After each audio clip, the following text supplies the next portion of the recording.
Então é uma igreja que nasce de um jeito diferente, assim. E ela é diferente, né? Assim, pelo menos eu nunca estive lá, mas eu sempre vi pelo Instagram e tal, né? As postagens, assim. E eu percebo que tem uma estética diferente, né? É. Assim, às vezes a pregação, na verdade, é uma conversa, né? Eu vejo o Sim. pessoal tudo sentado em cima da plataforma ali, muito mais Isso. falando e respondendo ali. Como é que assim, essa identidade da igreja? É muito interessante, porque a gente preza muito pelo viés comunitário, Tá. né? Então, tanto o louvor, a gente brinca que a gente tirou a banda do palco, né? Hoje o louvor é só o Paulo, mas para que a comunidade participasse mais do louvor. Então hoje o louvor é a comunidade. Então o canto é a congregação, é um canto congregacional.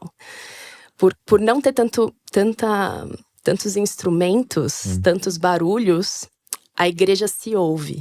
É quase um coral, né? Então a gente preza muito pelo comunitário no louvor e também a gente acabou comunitarizando a pregação. Entendi. Então Mas a igreja pode chegar a falar? O que a gente acabou fazendo? A gente tem 2 cadeiras que são parte da equipe ministerial. Então, tem uma pessoa que conduz o fio narrativo da palavra e uma outra pessoa que faz parte da equipe ministerial e vai trazer contribuições mais teológicas. E a gente sempre convida uma outra pessoa da comunidade para ocupar a 3ª cadeira. Ah, tá. Então um representante ali. Exato. É um leigo, né? Aham. E aí, então, essa pessoa representa a comunidade.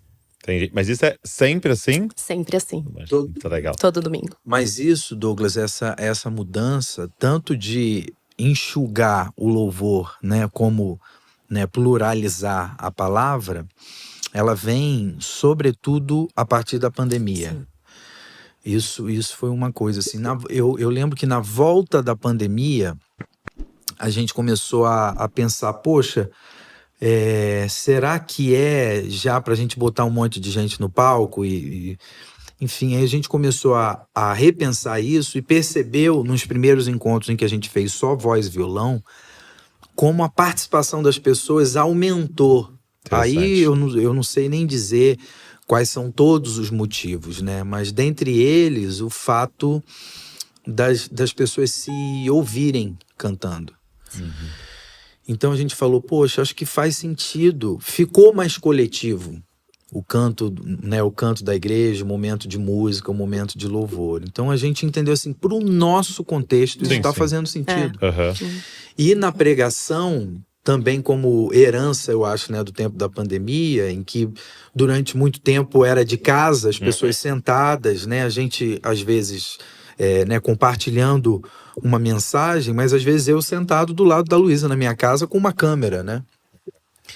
E isso também a gente levou para a nossa liturgia, porque a gente entendeu, poxa, pelo menos inicialmente aqui, voltando da pandemia, isso está fazendo sentido pra gente, muito né? bom. A gente tinha um bom retorno das pessoas com relação a isso.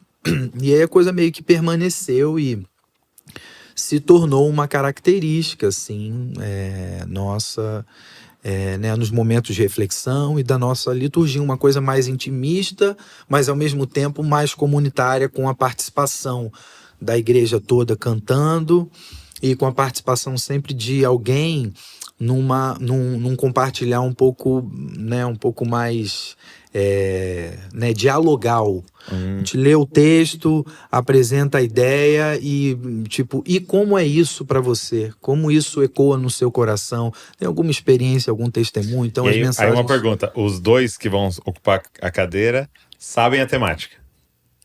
Todos sabem. Tá, todos sabem. Legal. Na quinta-feira anterior, a gente compartilha o esboço da mensagem com os 3. Legal. E geralmente a gente já pontua aonde vão ser as perguntas, assim, aonde vão ser os momentos de abertura, né? E isso foram coisas. É interessante, assim, uma coisa que eu acho muito legal na Vila é que é tudo muito orgânico. Muito aprendido também em conjunto. Assim, a gente vai errando e aprendendo, a gente vai testando, existe muito espaço para testar e errar, sabe?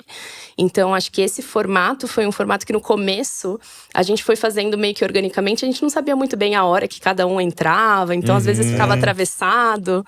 E aí a gente foi percebendo, talvez seja mais interessante a gente ter os momentos em que a gente faz uma pergunta e a pessoa participa, né? Então a gente foi chegando nesse formato. Exato, foi um exato. Essa coisa do teste, eu acho que é muito forte, né, pra Muito gente na forte, Vila, assim. Acho que a maioria das coisas que a gente decide a partir de um período de teste. Então, a gente apresenta para a igreja uma ou outra proposta, dizendo, gente, vamos fazer um teste? Vamos ver se vai dar certo. Legal. A gente ter hoje, né, uma mensagem um pouco mais dialogal. E aí fizemos uma primeira vez. E aí, foi muito ruim? Não, poxa, foi interessante, determinados aspectos e tal. Então vamos fazer domingo que vem de novo. E aí a coisa, né? A gente tem um momento de café no meio do culto, uma pausa, eu digo pausa entre aspas, porque é também louvor, é também adoração aquilo.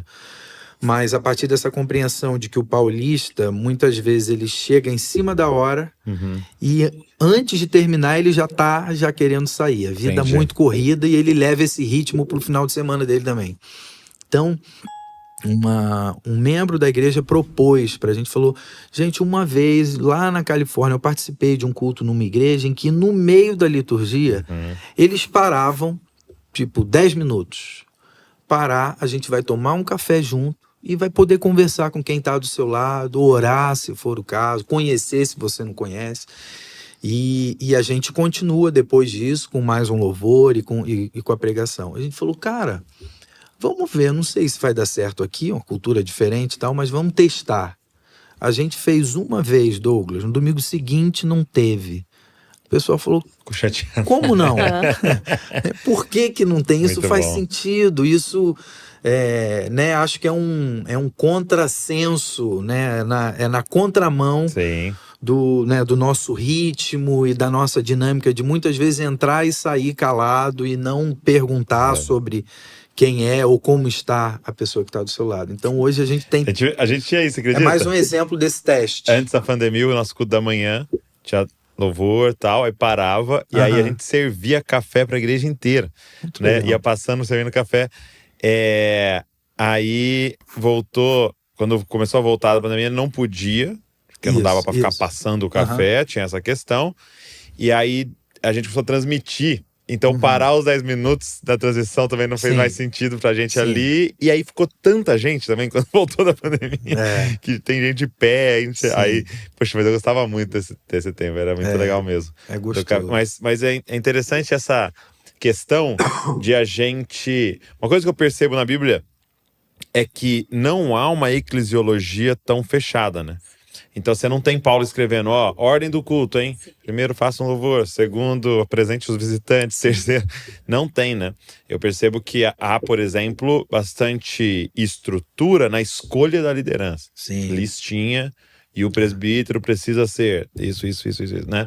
Agora, a eclesiologia é realmente mais aberta, pensando na plantação em cada realidade, em cada lugar, né? Plantar uma igreja em Jerusalém e uma em Éfeso eram coisas completamente diferentes, né? Porque o evangelho tem que estar contextualizado a cada situação, né? Isso. E pegar uma roupagem que dê para aquele contexto conseguir entender aquela mensagem. E até, assim, às vezes você vê uma plantação de igreja na África, né? E aí falando do prédio mesmo, você vai ver a estrutura do prédio é feita pra, tipo, combater neve. Tipo assim, não tem sentido nenhum, é porque era da Suécia, sei lá, aquela denominação, né? Então, a gente ir repensando essas coisas, né? Uma vez o Paulo Borges Jr., né? Ele falou, queridão, eu tava com ele de manhã. Ele falou uma coisa muito legal, dentro disso que vocês estão falando da liturgia de vocês, é que a gente colocou o nome de Sermão da Montanha. Mas que quando você lê, tá muito mais a ver com uma conversa na montanha, né? A gente colocou e fez virar um esboço, né? Mas ele fala, e Jesus sentando, chamou seus discípulos para perto e começou a falar disso, né? E aí ele começa a falar aquilo ali, que provavelmente era uma conversa, um discipulado, entrando em vários temas ali que Mateus organizou, né? Então faz muito sentido isso, Sim, né? total. As nossas pregações serem conversas. É outra coisa que a gente estava conversando hoje de manhã lá. Como não adianta, a gente vai impondo a nossa visão à Bíblia, né? E às vezes a gente erra em não fazer uma boa exegese ali, contextualizar bem. Porque toda vez que a gente vê ali igreja, a gente já tem essa ideia de alguém com o microfone na mão e um monte de gente sentado, né? Palco, E toda vez que a gente tem prédio. igreja era uma casa, era uma sala de uma casa e às vezes 10, 20 pessoas sentadas ao redor de uma mesa, comida no meio ali e eles vivendo tudo aquilo ali, né? Isso nos faz ter que repensar bastante, né? É verdade. Igreja. Mas que legal. E, cara, eu sou muito abençoado por vocês lá e essa disrupção, essa coragem de fazer coisas diferentes, que eu acho que é